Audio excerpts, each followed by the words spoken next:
Assalamualaikum warahmatullahi wabarakatuh. Nama saya Nursida binti Kaula, pemegang kad matrik di 2019-1087861.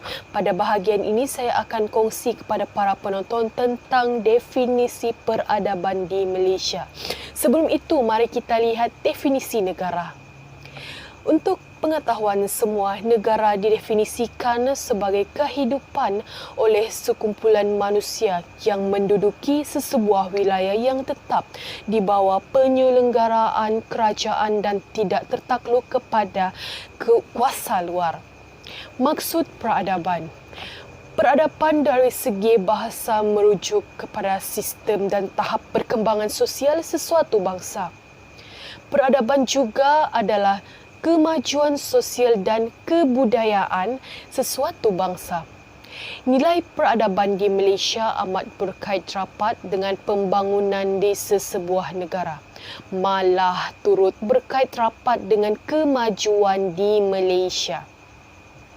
Saudara-saudari, bangsa yang mempunyai kemajuan sosial yang tinggi sebenarnya dianggap sebagai bangsa yang mempunyai nilai peradaban yang tinggi. Sekian daripada saya. Terima kasih. Assalamualaikum warahmatullahi wabarakatuh. Saya Nur Mazatun Najwa binti Nazlin, pemegang kad matrik D 2019-1087886. Baiklah, matlamat peradaban. Menurut Yusuf Al-Qadawi, setiap kejadian yang ada di langit dan di bumi adalah anugerah dari Allah. Selain itu, dalam surah Ar-Rum ayat 22 menyatakan Allah telah menjadikan langit, bumi, kepelbagaian bahasa dan warna kulit. Dalam surah Hud juga menyatakan pada ayat 118 hingga 119 yang bermaksud Allah telah menjadikan manusia berjenis-jenis dan berlainan di antara satu sama yang lain. Kepelbagaian perbezaan dalam kalangan manusia adalah penting untuk manusia berinteraksi, bergaul dan bekerjasama atas prinsip kebajikan dan ketakwaan. Selain itu, membuka dialog peradaban agar manusia saling dapat memahami bahawa tujuan dialog adalah untuk mendekatkan dan bersefahaman di antara manusia, tetapi tidak menghilangkan kewajipan menyeru kepada akidah dan risalah Islam. Di mana dalam surah Hujurat pada ayat 13 yang menyatakan, wahai manusia, kami telah menciptakan lelaki dan perempuan iaitu Adam dan Hawa, dan kami telah menciptakan berbagai bangsa dan berpuak-puak, di mana kamu boleh berkenalan di antara satu sama yang lain dan beramah mesra. Selain itu, matlamat peradaban adalah dapat membincangkan di antara dua pihak atau lebih pihak untuk mencari jalan penyelesaian yang kreatif dan baru untuk menangani masalah yang dihadapi oleh manusia. Selain itu, menurut Osman Bakar, tujuan utama peradaban adalah membawa komuniti dan pelbagai latar belakang bersama, berinteraksi dan mengenali antara satu sama yang lain untuk mencari kebaikan bersama kerana dipaksa oleh keadaan untuk hidup bersama walaupun mempunyai kepercayaan agama, cara hidup beragama dan ideologi politik yang berbeza. Matlamat peradaban yang terakhir adalah untuk mewujudkan saling memahami tentang nilai-nilai pengalaman sejarah dan realiti budaya yang wujud. Sekian, terima kasih. Assalamualaikum warahmatullahi wabarakatuh. Seterusnya saya akan menyambung tentang kepentingan pembangunan masyarakat di Malaysia. Yang pertama adalah menjamin kesejahteraan negara supaya negara tidak berlaku peperangan dan aman damai. Yang kedua adalah mengelakkan perselisihan faham antara berbilang kaum. Yang ketiga adalah memajukan negara ke arah negara yang maju. Yang keempat adalah meningkatkan kualiti hidup rakyat melalui pembinaan dan penyediaan prasarana rakyat. Yang terakhir adalah mewujudkan kestabilan politik, ekonomi dan sosial. Assalamualaikum warahmatullahi wabarakatuh dan salam sejahtera. Sebentar tadi kita sudah ketahui definisi peradaban, kita sudah ketahui matlamat peradaban, kita sudah ketahui kepentingan pembangunan masyarakat di Malaysia. Jadi sekarang saya akan terangkan kepada anda serba sedikit tentang cabaran dalam membangunkan peradaban di Malaysia. Cabaran yang pertama iaitu cabaran dalam perpaduan kaum, di mana persekitaran atau pergaduhan bersama rakyat boleh membawa kepada perpecahan kaum jika ianya berlaku secara berterusan dan juga tidak ditangani dengan baik. Oleh itu, penduduk haruslah bersatu padu dalam membangunkan atau melahirkan peradaban di Malaysia. Cabaran yang kedua iaitu kemerosotan dari segi politik, ekonomi dan juga nilai sosial, di mana kemerosotan dan kemunduran daripada tiga aspek tersebut boleh membawa kepada persengketaan, perebutan kuasa dan kedudukan, keruntuhan akhlak dan sebagainya. Pada keseluruhannya, setiap negara pasti mengalami kemerosotan tersebut dalam proses pembinaan negara. Namun, ia terletak kepada cara serta kebijaksanaan pemimpin dalam mengendalikannya. Cabaran yang ketiga iaitu dominasi budaya barat dan juga sosial, di mana anak-anak muda atau para remaja semakin menjadi-jadi mengikut rentak budaya barat sehingga menyebabkan mereka meniru apa sahaja yang cuba ditonjolkan oleh negara barat. Oleh sebab itu, negara kita Malaysia semakin jauh dengan nilai tradisi, malah semakin mengikut budaya barat.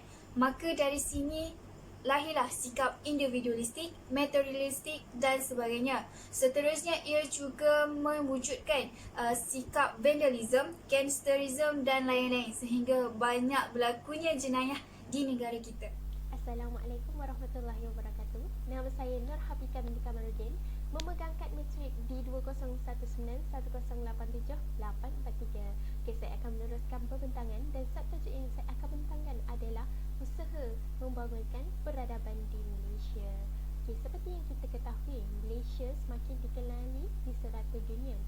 Dalam membangunkan negara Malaysia sebagai negara yang maju, peradaban merupakan aspek terpenting dalam merealisasikan hasrat tersebut.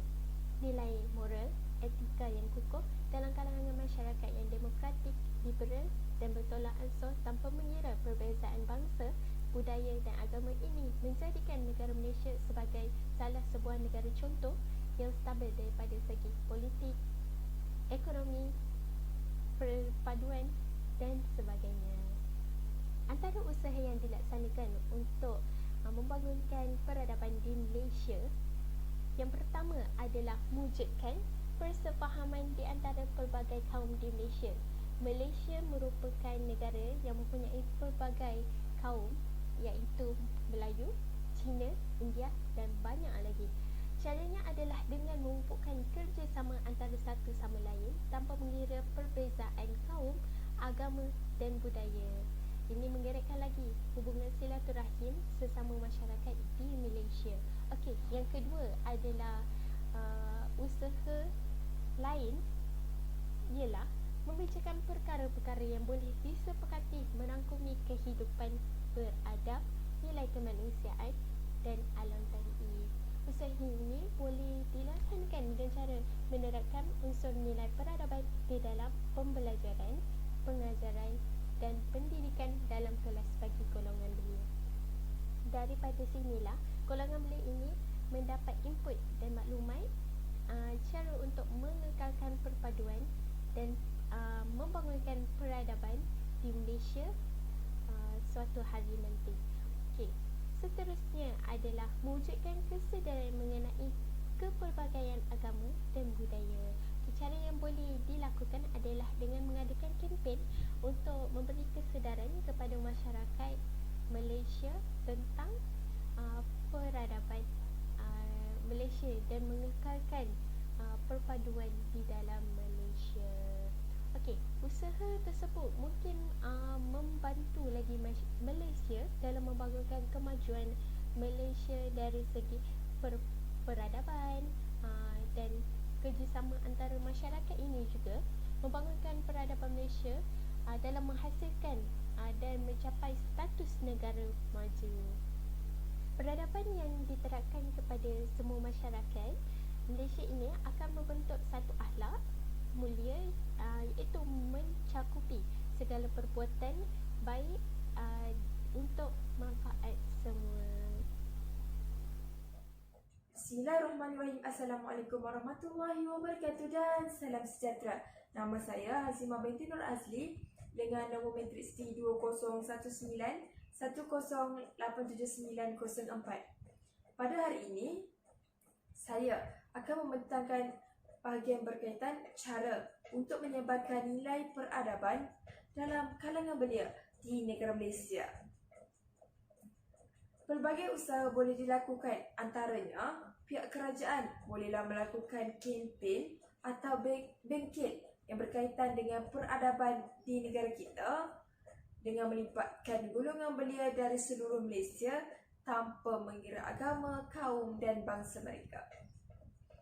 Menerusi kempen atau bengkel ini, para pelajar terutamanya golongan belia juga dapat memupuk semangat perpaduan dalam kalangan diri mereka.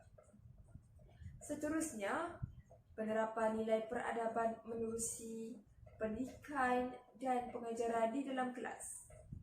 Sebagai contoh, menerusi subjek-subjek tertentu seperti pendidikan moral dan pendidikan sivik dan kewarganegaraan. Menerusi subjek-subjek ini juga, para pelajar didedahkan cara untuk beretika dan beradab, terutamanya dengan orang lain.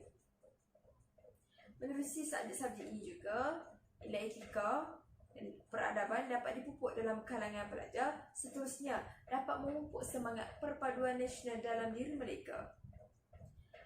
Seterusnya, ibu bapa merupakan suri teladan kepada anak-anak mereka. Oleh itu, ibu bapa seharusnya menunjukkan etika dan beradab, terutamanya ketika berhadapan dengan anak-anak mereka. Golongan belia seharusnya menjadikan isu sejarah yang lampau sebagai iktibar agar isu yang lampau tidak berulang kembali. Sekian sahaja pembentangan saya pada hari ini. Seterusnya adalah kepentingan melahirkan nilai peradaban dalam diri. Kepentingan itu adalah membentuk akhlak mulia. Akhlak yang mencakupi segala perbuatan dan tingkah laku yang baik adalah untuk memanfaatkan makhluk. Okey, saya akan cakap pasal kesimpulan. Kesimpulan dia, usaha pembinaan Tamadun Malaysia bukanlah sesuatu yang sangat mudah. Usaha ini dia memerlukan kerjasama, penerimaan dan toleransi yang sangat tinggi antara semua kaum yang terlibat dalam Malaysia. Semua kaum dekat Malaysia perlu menganggap mereka adalah bangsa Malaysia yang mana segalanya perlu dinikmati bersama. Malaysia adalah negara kita. Tiada masyarakat atau kaum yang akan dipinggirkan. Penghayatan nilai-nilai murni diharap dapat menyatu padukan rakyat Malaysia dengan fikiran, dengan tindakan yang menjurus kepada satu matlamat, iaitu satu negara dan satu bangsa. Interaksi yang dijalinkan tanpa rasa syak wasangka, sentiasa bertolak ansur, menerima dengan hati yang terbuka dan diharapkan dapat mewujudkan sebuah tamadun Malaysia yang unggul.